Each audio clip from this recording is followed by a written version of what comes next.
ಎಲ್ಲ ಕಡೆಗೂ ಗಣತಿ ಶುರುವಾಗಿದೆ ಮಾರ್ಯ. ಈ ಗಣಿತ ಕೇಳೋರ್ ಪರಿಸ್ಥಿತಿ ಯಾವ ಸತ್ತರಿಗೂ ಬೇಡ. ಆ ಗೌರ್ಮೆಂಟ್ ಅಟ್ಟ ನಮ್ಮನೆ ಕ್ವಶನ್ ಕೇಳಂತ ಹೇಳಿದಂತೆ ಅವರಿಗೆ. ಕೇಳುವುದೇನು ಅವ್ರು ಬಂದ್ಕಂಡೆ? ನಿಮ್ದು ಒಂದೇ ಮನೆನಾ, ಎರಡು ಮನೆನಾ? ನಿಮ್ದು ಸಂಡಸ್ರಮ್ ಒಳಗಿದೋ ಹೆರ್ಗಿದೋ?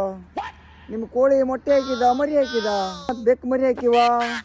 ಬೆಕ್ಕು ಮರಿ ಇಟ್ಟು, ಕುನ್ನಿ ಮರಿ ಇಟ್ಟು, ನಿಂದು ಮದುವೆ ಆಗಿದ, ಮಕ್ಕಳಿಟ್ಟು, ಹೆಣ್ಣಿಟ್ಟು, ಗಂಡಿಟ್ಟು, ಮನೆಗೆ ಬಾಗ್ಲು ಇದ, ಬಾಗ್ಲಿಗೆ ಚಿಲ್ಕ ಇದ, ಚಿಲ್ಕಕ್ಕೆ ಚಾವಿ ಇದ. ಎಂಥದ ಇದು? ಅವ್ರು ಕೇಳುದಿಲ್ಲ. ನಾ ಹೇಳಿದೆ ನಿಮಗೆ, ಹಿಂಗೆ ಕಾರ್ ಇತ್ತಾ, ಬೈಕ್ ಇತ್ತಾ?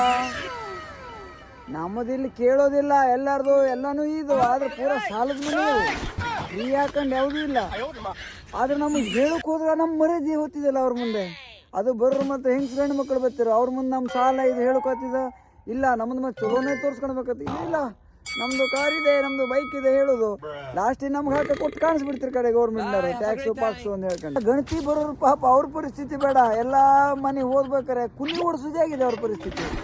ಎಲ್ಲಾದ್ರೂ ಕುನ್ನಿ ಕೊಚ್ಚಿಕೊಂಡ್ರೆ ಸತ್ರ ಅವ್ರ ಕೈಯಲ್ಲೇ ಪಟ್ಟಿ ಪೆನ್ ಹಿಡ್ಕೊಂಡು ಹೋಗ್ಬೇಕಾದ್ರೆ ಒಂದು ದಪ್ಪಗಿನ ಹಿಡ್ಕೊಂಡು ಹೋಗ್ಬೇಕಾಗ್ತದೆ ಅವ್ರು. ಯಾಕಂದ್ರೆ ಕುನ್ನಿ ಓಡಿಸೋಕೆ ಇಂಥ ಪರಿಸ್ಥಿತಿ ಯಾವ ಸತ್ತರಿಗೂ ಬೇಡ. ಮಾತ್ರ ಇದು ಇಂಥ ಪ್ರಶ್ನೆ ಕೇಳ್ತಿರೋದು.